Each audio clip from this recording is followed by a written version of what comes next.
마태복음 6장 22절 23절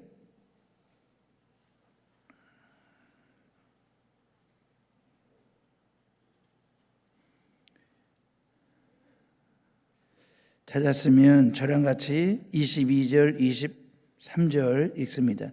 눈은 몸의 등불이니 그러므로 네 눈이 성하면 온몸이 밝을 것이요 눈이 나쁘면 온몸이 어두울 것이니 그러므로 네게 있는 빛이 어두우면 그 어두움이 이를 얼마나 더하겠느냐. 아멘. 예수님은 19절, 20절, 21절에서 보물을 땅에 쌓지 말고 하늘에 쌓아두라고 말씀하셨어요. 하늘에 쌓아두면 좀이, 다시 말하면 곰팡이가 피지 아니할 뿐만 아니라 녹이 슬지 않는다. 도둑 맞을 일이 없을 정도로 안전한 곳이다 라고 말씀하셨어요. 그렇다면 하늘이 뭐냐 그 말이에요. 보물을 하늘에 쌓아두라고 했는데 그 하늘은 먼 곳에 있는 곳이 아닙니다. 하늘은 푸르른 창공을 넘어 우주 공간에 있는 것도 아니고 내가 죽어서나 갈 수 있는 천국을 말하는 게 아니고 여기서 말하는 하늘은 얼굴을 마주보고 건너편에 앉아서 밥을 먹는 가족일 수도 있어요. 늘 일상의 삶 속에서 만나는 이웃, 담장 너머에 사는 이웃이 하늘입니다. 그 사회적인 약자들, 이러한 사람들이 하늘이다라고 하는 거죠. 이러한 사람들에게 나누고 베풀 때의 그 말입니다. 그것이 하늘에 쌓는 보물이 된다라고 하는 거죠. 다만 이 재물, 물질을 움켜쥐거나 그리고 땅에 쌓는 것 말입니다. 땅에는 좀이 슬고 동록이 핀대요. 도둑이 들어 훔쳐갈 수도 있다라고 하는 얘기를 하셨어요. 그래서 하늘에 보물을 쌓으라고 말씀하는 겁니다. 자, 이렇게 말씀하신 후에 24절에 여러분들이 잘 아시는 말씀이 나와요. 하나님과 재물을 두 주인으로 섬기지 마라. 단호하게 말씀하셨거든요. 예수님은 재물을 주인처럼 인격화하셨어요. 재물은 단순히 물질이나 거래 수단으로 보신 게 아니라 인간의 마음을 지배할 수 있는 주인의 주의까지도 올라갈 수 있는 걸로 보시고 경고하신 거예요. 다시 말하면 재물은 끊임없이 말입니다. 우리에게 충성과 신뢰를 요구하며 하나님을 대체할 수 있다라고 꼬드깁니다. 이게 재물의 능력이에요. 물질의 능력이에요. 하나님과 재물을 두 주인으로 섬기라고 모시라고 유혹을 합니다. 많이들 넘어가죠. 그러다 보니 하나님 대신 재물에서 삶의 목적을 찾아요. 그 안전보장을 찾으려고 애를 씁니다. 이 부분이 예수님이 경고하신 두 주인론이에요.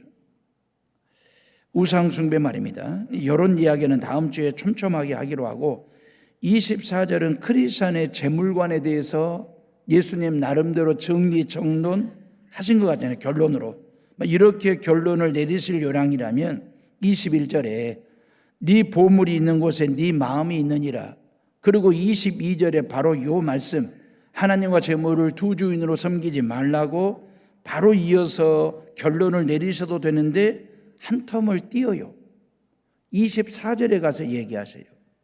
그리고 22절과 23절에 갑자기 생뚱맞게 눈 이야기를 하십니다.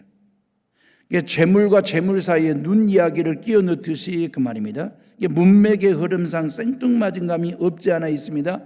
그런데 22절과 23절에서 말씀하시는 눈 이야기를 통해서 그 말입니다. 예수님의 말씀하시고자 하시는 재물의 본질을 우리에게 들려주고 있습니다. 보여주시는 거예요. 우리로 하여금 보게 하는 결정적인 영적인 고리가 뭐냐면 눈을 사용하시는 겁니다. 그러니까 재물과 재물 이야기 사이에 눈 이야기를 통해서 이 얘기는 다시 말하면 세 개의 교훈을 얘기해요. 세 가지의 교훈을 말하는 게 아니고 하나의 논리로 연결된 고리, 그 연결된 고리를 뭘로 쓰냐면 하나님은 예수님은 눈으로 사용하신 거예요. 19절에서 21절 보물 이야기를 했잖아요. 네 보물을 땅에 쌓아두지 말고 하늘에 쌓아두라고 말씀하셨잖아요. 그리고 22절과 23절에 눈 이야기를 통해서 눈은 몸의 등불이니 눈이 나쁘면 몸이 어두워질 것이며 눈이 성하면 너의 삶이 밝아질 거라는 얘기를 하셨잖아요. 그리고 24절에 가서 하나님과 재물을 겸하여 섬기지 말라라고 말씀하시거든요. 이 보물과 눈과 이 재물 이야기는 따로 국밥이 아니에요.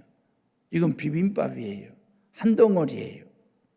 사랑하는 에오름의 식구들이여, 성경은 영만 거룩하다고, 예배만 거룩하다라고 말씀하신 게 아니고 돈도 물질도 재물도 거룩하다라고 말씀하셨어요. 악하다고 하신 적이 없습니다. 하나님은 인간을 당신 형상대로 지으시고 생명을 허락하시고, 그리고 하나님이 만드신 피조 세계를 다스리고 관리하고 보존할 사명을 주셨어요. 근데 하나님은 사명만 주신 게 아니고 물질까지 겸하여 주시면서 이 피조 세계를 관리하고 보존하는데 물질을 필요한 도구로 쓰게 하셨어요. 그리고 예수님도 오늘 우리에게 일용할 양식을 주옵소서, 그 기도를 하라고 가르쳐 주셨잖아요. 예수님이 보실 때에도 우리에게는 일용할 양식과 일용한 재물과 일용한 돈은 너무너무 중요한 거예요. 필요한 거예요. 그래서 하나님도 사명과 물질을 겸하여 주셨을 뿐만 아니라 예수님도 일용할 양식을 달라고 기도를 가르치신 것이거든요. 성경이 재물에 대해서 2300번 정도를 반복해서 이야기를 하세요. 어찌 보면 기도하라, 사랑하라, 찬양하라, 예배하는 말보다도 실은 성경에서 기도하라고 하는 말은 500번 정도 나오거든요.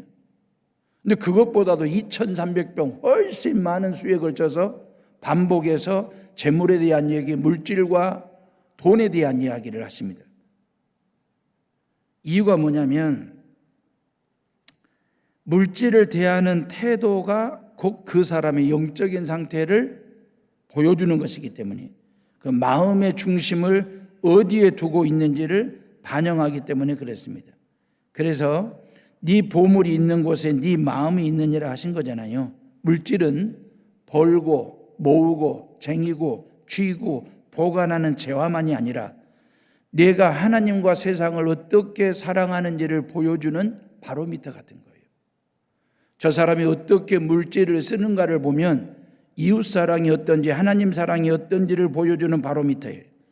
하나님께서 나와 너 우리에게 재물을 맡기신 이유는 혼자만의 풍요를 누리라고 주신 게 아니에요. 은혜의 통로, 사랑의 통로로 써서 하늘에 쌓는 보물지기가 되라고 하나님이 그 무엇인가를 나에게 맡기신 거예요. 나의 필요를 채우시는 하나님을 신뢰하면서 나에게 주어진 것에 감사하며 기꺼이, 그 말입니다. 나누는 너그러운 삶, 이걸 성한 눈을 뜨고 사는 삶이라고 얘기하신 거예요. 성경은 기도하라, 찬양하라, 예배하라는 말보다도 더 많이 자주자주 반복해서 돈 이야기를 해요. 물질과 재물 이야기를 하십니다. 그리고 예수님이 설교하신 설교의 50% 반이 재물 이야기로 채워진 것을 볼 때 그 말입니다. 중요한 것은 성경의 재물 이야기를 자주자주 반복해서 2300번에 걸쳐서 예수님의 설교의 50%가 물질에 대한 이야기로 채워졌는데, 중요한 것은 메시지의 방향입니다. 그 돈과 물질과 재물의 방향이 어디를 향하고 있느냐? 예수님의 메시지의 방향은 가난한 자, 과부에게, 고아에게, 사회적 약자에게 메시지의 방향이 꽂혀 있어요. 사회적 약자와 나누고 그들에게 베풀라고 재물 이야기를 하시는 거예요. 돈 이야기를 하신 거예요. 미국이나 중국이나 일본이나 한국, 이 나라의 경제학은 모으고 모으고 모으는 축제에 있습니다. 쌓는 데 있어요.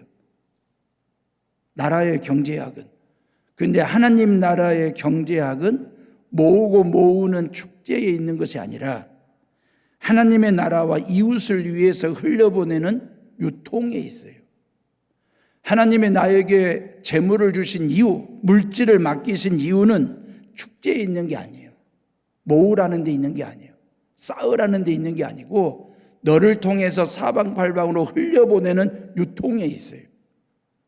고통받는 이웃을 돕고 복음을 위하여 사용하며 공동체를 바로 세우는 데 쓰라고 하나님이 나에게 시간도 줬고 생명, 하나님이 나에게 물질도 재화를 허락하신 것이거든요. 그래서 하늘에 쌓는 그 영원한 가치가 매겨지는 경제관, 물질관을 가지고 사는 것 말입니다. 하나님은 우리를 소유자로 세우신 게 아니에요.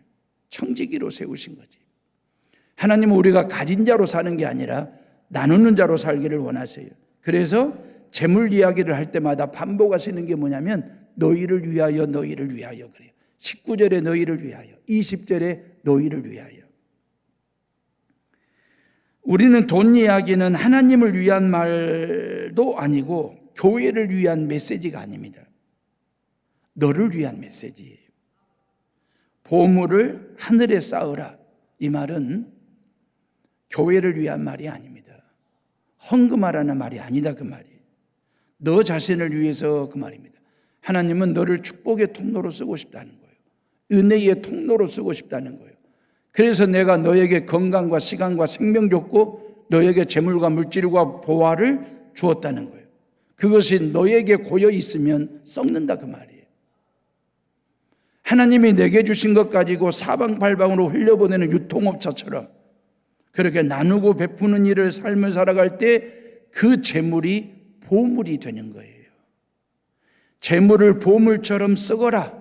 이게 하늘에 쌓는 일입니다. 그 하늘은 이웃일 수 있고 가족일 수 있고 사회적인 약자일 수 있습니다. 근데 그 재물을 내가 모으고 쟁이고 축제하는 데 쓰면 그건 보물이 아니라 고물이 됩니다. 고물덩어리가 되는 거예요. 어찌 보면 물질을 거룩하게 다루고 청지기에 청렴함으로 세상을 섬길 때 우리의 삶 전체가 하나님께 드려지는 거룩한 예배가 될 수 있어요. 보물 인생 말입니다. 이러려면 보는 게 중요한 거예요. 뭘 보느냐도 중요하지만 어떻게 보느냐가 더 중요한 것이거든요. 그래서 예수님은 눈 이야기를 중간에 하신 거예요. 나쁜 눈이 아닌 성한 눈으로 세상을 보라는 거지. 나쁜 눈은 감고 성한 눈으로 뜨고 살라고 하는 얘기거든요. 자, 그래서 22절 다시 한번 읽어볼게요. 다 같이 읽어봅니다. 시작. 눈은 몸의 등불이니 그러므로 네 눈이 성하면 온몸이 밝을 것이요. 그랬어요. 설교 서두에도 말씀을 드렸지만 재물 이야기를 하다가 갑자기 눈 이야기를 한 것은 주제전환이 아니에요. 생뚱맞은 얘기가 아니에요. 눈은 몸의 등불이라고 하셨는데 눈이 성하면 온몸이 밝아진대요. 다시 말해 삶이 밝아져요. 근데 눈이 나쁘면 삶 자체가, 신앙 자체가 어두워집니다. 이건 어찌 보면 지극히 평범한 얘기잖아요. 일상적인 표현이잖아요. 누구나가 다 할 수 있는 얘기예요. 눈이 성하냐 나쁘냐에 따라서 나의 삶이 밝기도 하고 어두워질 수도 있다고 하는 이 표현 말입니다. 근데 속뜻이 뭐냐 그 말이에요. 왜 예수님이 요 얘기를 했느냐? 요 얘기를 하려고요. 자, 예수님 당시 눈은 마음의 상태를 비춰주는 창가도 같은 거예요. 창가도 같고 마음이 무엇을 갈망하는지 보여주는 하나의 지표였어요. 그 사람의 눈동자를 보면, 그 사람의 눈빛을 보면 이 사람이 뭘 원하는지 이걸 보여주는 지표 같은 것 말입니다. 보물이 있는 곳으로 마음이 쏠리잖아요. 마음이 쏠리는 곳으로 눈길이 가게 되어 있습니다. 시선이 꽂히게 되어 있어요. 이건 본능이에요. 당연한 거예요. 문제는 눈이 성하냐 나쁘냐입니다. 눈이 성하면 마음이 성해요. 마음이 성하면 삶이 성합니다. 그러면 재물을 하늘에 쌓아요. 그래가지고 그 재물을 보물로 삼습니다. 보물처럼 써요. 그런데 눈이 나쁘면 마음이 나빠지고 땅에 자기만을 위하여 쌓아요. 이러면 재물은 보물이 아니라 고물이 되는 거예요. 똑같은 재물을 가지고 똑같은 돈을 가지고 어떤 사람은 보물처럼 사는 보물 인생을 사는가 하면 어떤 사람은 고물처럼 고물 인생을 사는 것 말입니다. 그 기준이 뭐냐면 마음에 있다는 거예요. 그 마음이 하늘을 향하고 있느냐 땅을 향하고 있느냐에 따라서 보물이 되는 것이고요. 땅으로 향하면 고물이 된다. 이 방향이 중요한 거예요. 그 마음의 방향을 결정하는 게 뭐냐? 눈이라는 거예요. 눈, 시선이 가는 곳에 마음이 가게 돼 있어요. 왜? 이건 본능이기 때문에. 예수님이 눈이 성하냐 나쁘냐를 구분지어 말씀하실 때에는 시력을 말씀하신 게 아니에요. 너의 눈이 2.0냐 1.5냐 안경을 썼냐 안 썼냐를 물어보시는 게 아니고 시야와 시각을 말씀하시는 거예요. 너의 눈이 성하냐 나쁘냐는 너의 시각과 시야가 시선이 나쁘냐 성하냐를 물어보시는 것이거든요. 어디를 바라보느냐 시야지 않습니까? 어떤 관점으로 바라보느냐 시각이지 않습니까? 무엇을 보고 있느냐가 아니라 너는 무엇을 즉 재물을 어떤 눈으로 보고 있느냐의 문제를 다루시는 거예요. 고로 눈이 성하냐 나쁘냐는 시력이 좋냐 나쁘냐가 아니라 너의 시각과 시선이 시야가 좋냐 나쁘냐를 물으시는 거예요. 눈이 성하다라고 하는 말은 헬라어로 이 성하다라고 하는 말은 하플루스라고 하는 단어를 썼거든요. 하플루스라고 하는 말은 너그럽고 베풀 줄 아는 따뜻한 마음을 성하다 그래요. 이게 하플루스예요. 너그럽고 베풀 줄 아는 따뜻한 마음을 가진 사람을 성하다. 그런 눈을 가진 사람을 성한 눈 그래요.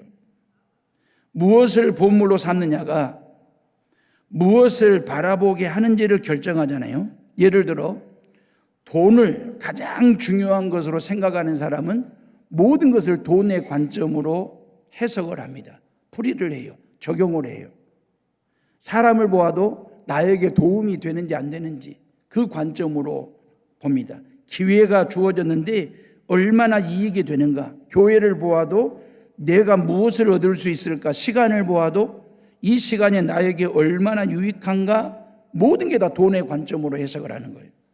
그런데 하나님을 가장 귀한 보물로 삼으면 시각이 달라집니다. 사람을 볼 때 하나님이 사랑하시는 한 영혼으로 보이기 시작해요. 어려움을 볼 때 하나님께서 나를 버리신 증거가 아니라 하나님이 나와 함께 하시는 자리라고 보게 되는 것입니다. 물질을 볼 때 이건 내 것이 아니라 하나님의 것이다 라고 보게 되는 거예요. 성한 눈은 모든 것을 하나님과 연결지어서 보고 해석을 합니다. 적용을 해요. 이게 성한 눈이에요. 반대로 눈이 나쁘다 그랬잖아요. 나쁘다라고 하는 말은 포네로스라고 하는 헬라어를 썼는데 이 포네로스라고 하는 말은 인색하고 탐욕스러운 마음, 이걸 나쁘다 그랬어요. 여러분, 인색하여 째째하게 구는 것 말입니다. 물질을 움켜쥐느라고 그 말이에요. 이웃에게 인색하게 대해요. 실은 이웃의 것을 탐하기까지 해요. 탐욕스럽죠. 삶이 나쁜 사람입니다. 시력이 나쁜 게 아니라 그 사람을 대하는 시야와 시각이 나빠진 거예요. 그래서 나쁜 눈이에요. 나쁜 눈, 나쁜 사람은 나뿐인 사람이에요. 나밖에 모르는 나뿐인 사람. 재물을 고물로 만드는 사람입니다. 나쁜 눈은 눈의 기능이 고장이 났거나 시력이 나쁘다는 것이 아니라 어떤 사람이나 어떤 사물이나 어떤 사건을 들여다보는 그 시각과 시야와 시선이 나쁘다 그 뜻이거든요. 잘못되었다라고 하는 얘기거든요. 세상을 바라보는 기준이 잘못된 것을 말하는 거예요. 자기 욕심이나 자기 기준으로 보는 것입니다. 왜곡된 시각과 좁아진 시야로 삶을 해석을 해요. 나에게 유리한지 나에게 불리한지 유불리를 따져요. 나에게 유익이 되는 사람은 좋은 사람이에요. 나에게 손해를 끼치는 사람은 나쁜 사람으로 판단을 합니다. 나를 높여주면 좋은 환경이고 나를 낮추면 나쁜 환경이에요. 돈이 많이 생기면 하나님이 복 주신 거고 돈이 없어지면 하나님이 나에게서 떠나버리신 것은 아닐까, 그런 생각 말입니다. 그러니까 나쁜 눈의 가장 큰 문제는 주어진 현실보다도 그 현실에 대한 자기 해석만 본다는 게 나쁜 눈의 방점이 있어요. 주어진 현실보다도 그 현실에 대한 해석과 풀이, 이걸 자기 해석으로만 보는 거예요. 그러니까 환경보다도 해석이 중요합니다. 다시 말하면 눈으로 사물을 보는 것 같지만 실은 마음으로 사물을 해석하는 것입니다. 우리는 눈으로 사물과 사람을 본다라고 생각해요. 그것도 맞습니다. 육안으로. 근데 실은 마음으로 사물을 해석하는 거예요. 현실의 상황이 항상 우리를 어둡게 하는 게 아닙니다. 현실의 나를 어둡게 하는 것이 아니라 그 현실을 해석하는 나의 시각이 나를 어둡게 하는 거예요. 똑같은 비를 보면서 비가 내려요. 농부는 농사에 참 필요한 비가 온다고, 약비, 좋은 비, 단비가 온다고 좋아해요. 감사로 풀이를 해. 근데 기아 야구를 기다리던 팬들에게는 승승장구하고 있는 분위기를 타고 있는데 왜 하필이면 비가 와가지고 게임 못하게 망쳤네? 똑같은 비거든요.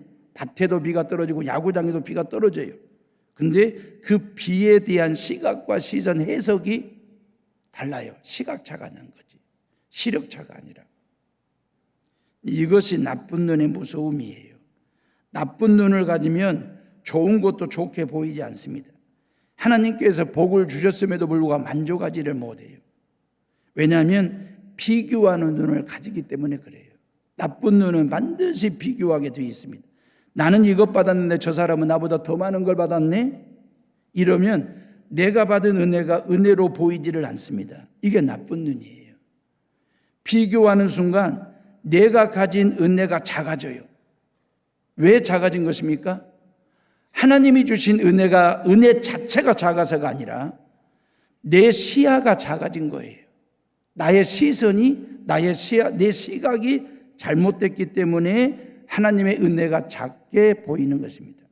사랑하는 에오름의 식구들이요, 예수님께서 재물과 보물 이야기를 하시다가 눈 이야기를 왜 하셨는지 아시겠지요? 보물이 마음을 결정해요. 마음은 무엇을 바라볼 것인가를 결정해요.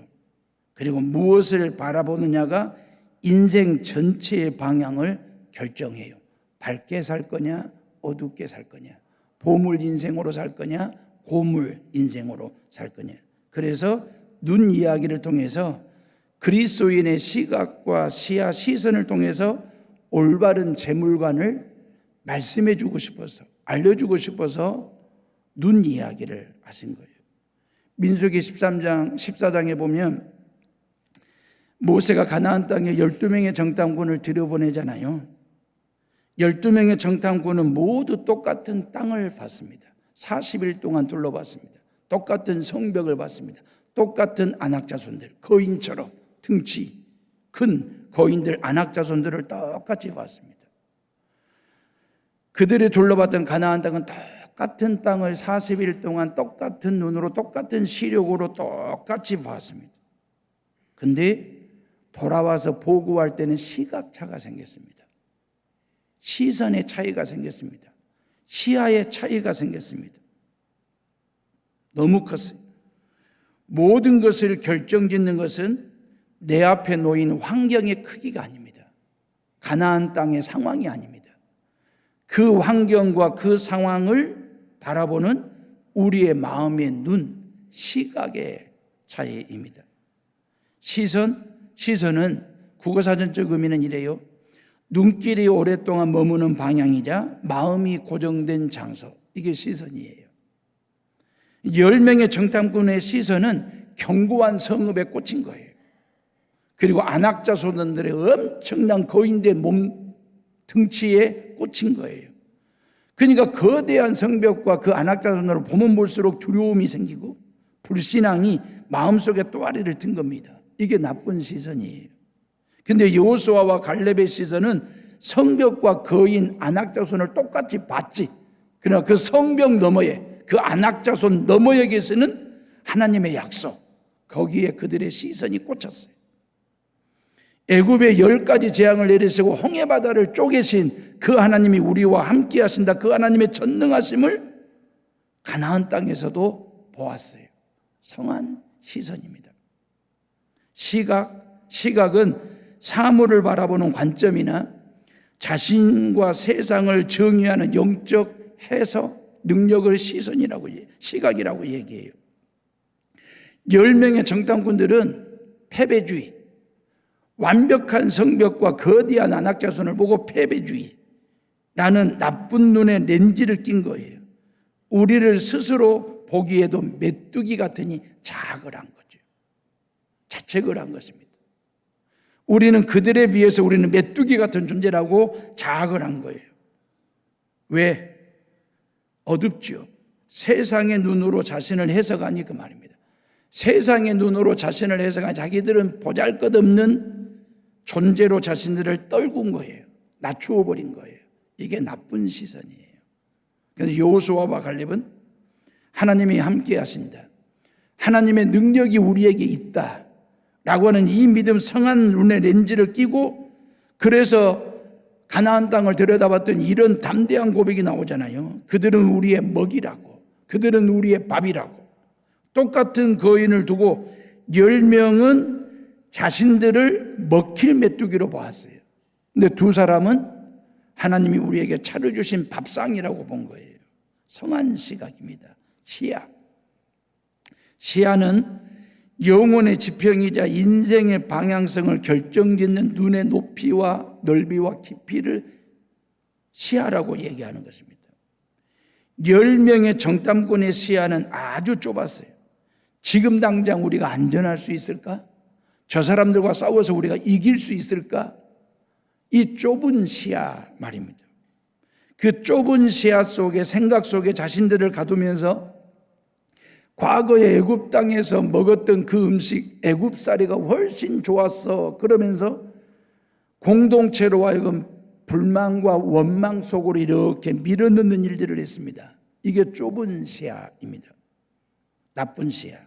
그런데 여호수아와 갈렙은 당장의 고난보다도 그 고난 너머에 하나님이 이루실 가나안의 영광을 내다보았기에 온 회중들이 돌로 치려고 하는 위기 속에서도 담대하게 믿음을 선포했던 사람이 두 사람입니다. 성한 시야를 가지고 있었죠.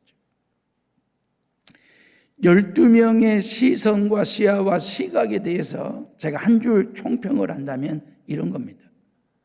10명은 거인만 보았고 2명은 하나님만 보았다.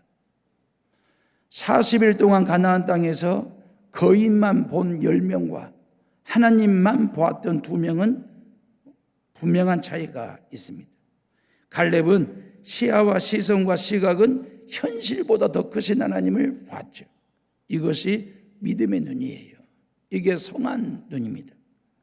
믿음의 눈은 현실을 부정하는 눈이 아니라 오히려 현실을 똑바로 보되 현실 너머에 계신 하나님을 보는 눈이에요. 여호수아와 갈렙처럼 약속의 하나님을 바라보는 맑은 시선, 그리고 은혜로운 바른 시각, 그리고 영혼을 향한 넓은 시야를 가지고 사는 성도들 되시기를 주님의 이름으로 축원합니다. 자, 이러면 재물을 보물 삼아 살아갈 수 있어요. 대한민국은 중화학공업 육성의 핵심 거점으로 지금의 여수 산단, 여수 국가산단 지역을 지정하여 1960년 중반부터 단계적으로 조성을 했어요. 화학단지를. 지금은 단일 석유화학단지 기준 세계 최대 규모의 종합 석유화학 기지로 자리매김을 했습니다. 이때가 2010년쯤 됐어요. 이게 최고점을 찍을 때, 여수 국가산단이 최고점을 찍을 때 중흥동 이주 정책이 펼쳐졌습니다. 중흥교회 설립자 원로 목사님 은퇴하시고 제가 위임 목사로 5년차 된 나는 그 시점이었습니다. 중흥동민 1000세대가 웅천으로 갈 거냐 중림으로 갈 거냐를 놓고 설왕설래를 하고 있을 그 시점이었습니다. 중흥교회는 중림으로 가기로 결정을 하고 종교형제를 받았습니다. 그 종교형제가 여치흥교회 건너편에 있는 은강교회 그 성전터입니다. 이주비를 저희들이 9억 6천을 받았거든요. 근데 9억 6천 가지고 땅 사고 나니까 아무것도 없어요. 그리고 영건평 700평 새 성전 짓기로 하고 설계 도면을 그리다가 이 성전이 경매에 나오게 된 것입니다. 새 성전을 지어야 하느냐, 경매로 받아서 이 성전을 새롭게 하느냐, 두 갈래의 길에 서서 고민이 많았습니다. 기도를 많이 하게 됐습니다. 순간순간 하나님이 베풀어 주신 은혜도 컸지만 성도님들과 장로님들이 지혜롭게 협력해 주신 점도 아주 큰 힘이 되었거든요. 새 땅에 새 성전을 지어서 갈 거냐, 아니면 이 성전을 새롭게 하느냐를 놓고 저는 제 아내랑 같이 안심산 꼭대기에 정상에 올라가 기도를 자주자주 했습니다. 중운동에 있을 때는 영추산과 고락산만 탔는데 이 성전 문제를 놓고 하나님 앞에 기도할 때는 안심산 정상고지에 올라가서 기도하면서 하나님 어떻게 했으면 좋겠습니까? 중림에 가서 새 성전을 지을까요? 소호동 가서 성전을 새롭게 할까요? 기도하고 또 기도했어요. 안심산 정상에 서니까 육안으로 볼 때 동서남북에 동쪽으로는 여수와 돌산이 쫙 보이고 서쪽으로는 중림이 보이고 남쪽으로는 바다와 화양면 자락이 보이고 북쪽으로는 산당과 여수 공항이 이렇게 한눈에 들어왔습니다. 동서남북 시야가 열린 거죠. 육안이 열린 거죠. 일주일에 2번 내지 3번 정도 올라가서 기도를 했습니다. 그 기도하던 중에 하나님께서 영적으로 열어주신 시선, 시야, 시각이 있었어요. 영적으로 보여주시는 거예요. 동쪽으로 보니까 은팍교회가 있어요. 서쪽으로 보니까 여천교회가 있어요. 북쪽으로 보니까 여천제일교회가 버티고 있어요. 남쪽으로 보니까 이 성전이 있는데 이 성전이 부도가 난 거예요. 한쪽이 무너진 성벽처럼. 그래서 통일교회 동과 인맥이 흘러들어가 디오선이라는 저 성을 쌓은 것은 아닐까라는 해석 말입니다. 17년 전 하나님께서 저에게 보여주셨던 신앙적인 시각이고 시야이고 시선이었어요. 그래서 여기로 가자. 건강한 교회로 다시 새롭게 세우자. 그런 비전을 품고 이 성전에 해오른교회라는 이름을 건 지가 17년 차가 된 것입니다. 안심산에서 성한 눈을 뜨게 하시고 사방팔방을 통하여 육안으로만 동서남북을 보는 게 아니라 영적인 눈으로 동서남북을 보게 하신 그 하나님, 너무 감사했죠. 우리에게는 2눈이 있어요. 나쁜 눈과 성한 눈, 육안과 영안이 있습니다. 육안은 겉모습만 봐요. 영안은 속까지 들여다볼 수 있습니다. 육안은 보이는 현상만 봅니다. 그런데 영안은 보이는 현상 속에 있는 하나님의 뜻과 계획을 보는 눈이에요. 10명의 정탐꾼은 육안으로만 가나안 땅을 본 거죠. 근데 2명 여호수아와 갈렙은 영안을 뜨고 가나안 땅을 들여다보다가 하나님의 비전까지 보게 된 거예요. 근데 10명의 정탐꾼들은 육안으로 뜨고 가나안 땅만 보고 하나님의 비전을 못 본 거죠. 아브라함의 조카 롯 말입니다.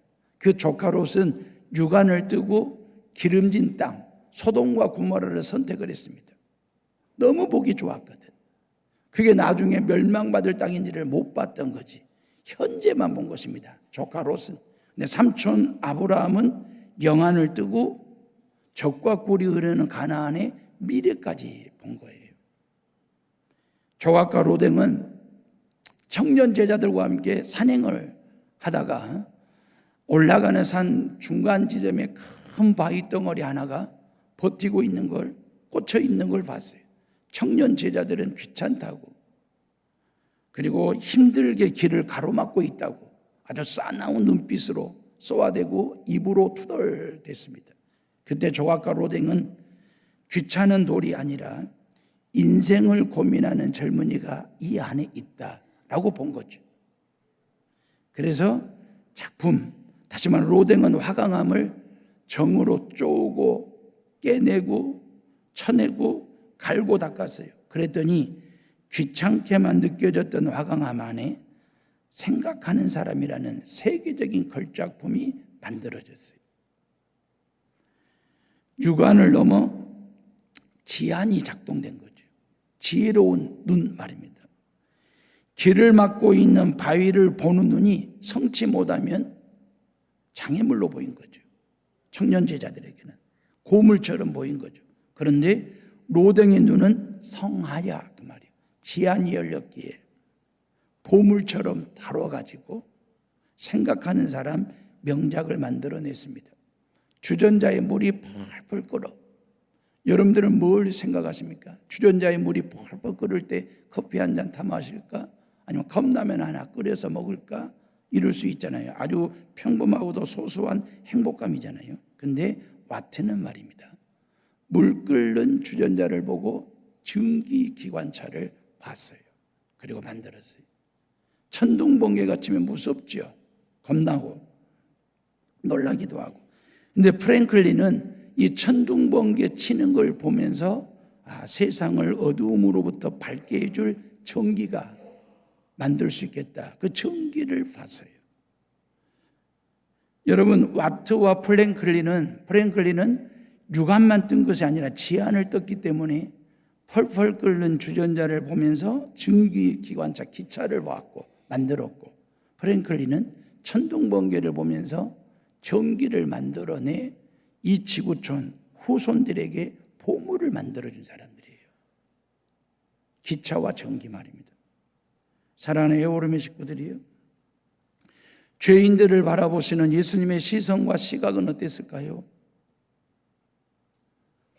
죄인은 고물이거든. 우리에게 죄가 다닥다닥 붙어 있어요. 감당할 수 없는 죄가.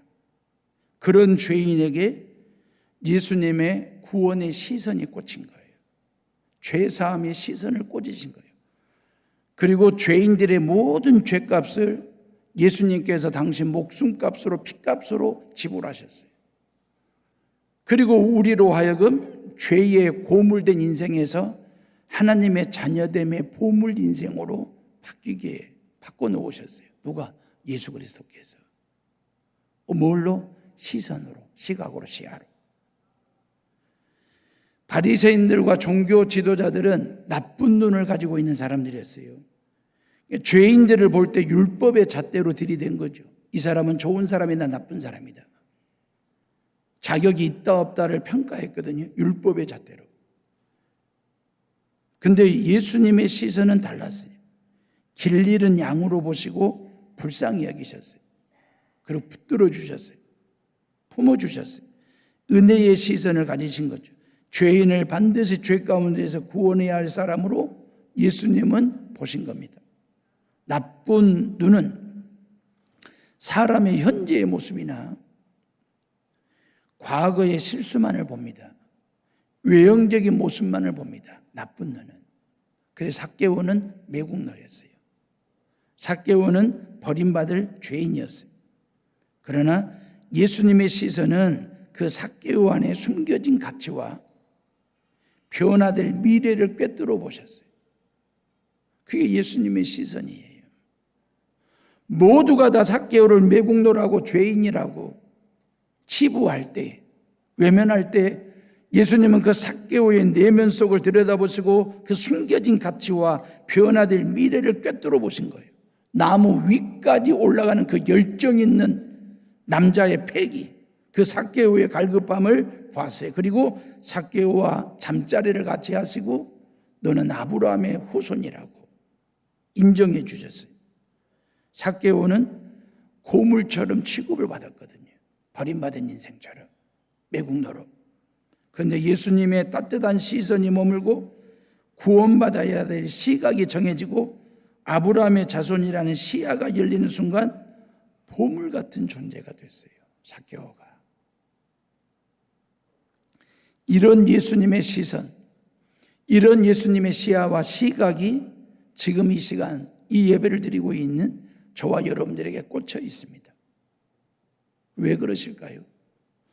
왜 예수님은 이 예배를 통해서 이 거룩한 주일날 해오름의 모든 성도들에게 당신의 시선을 꽂으시고 당신의 시각과 당신의 시야를 주시는 이유가 뭘까요?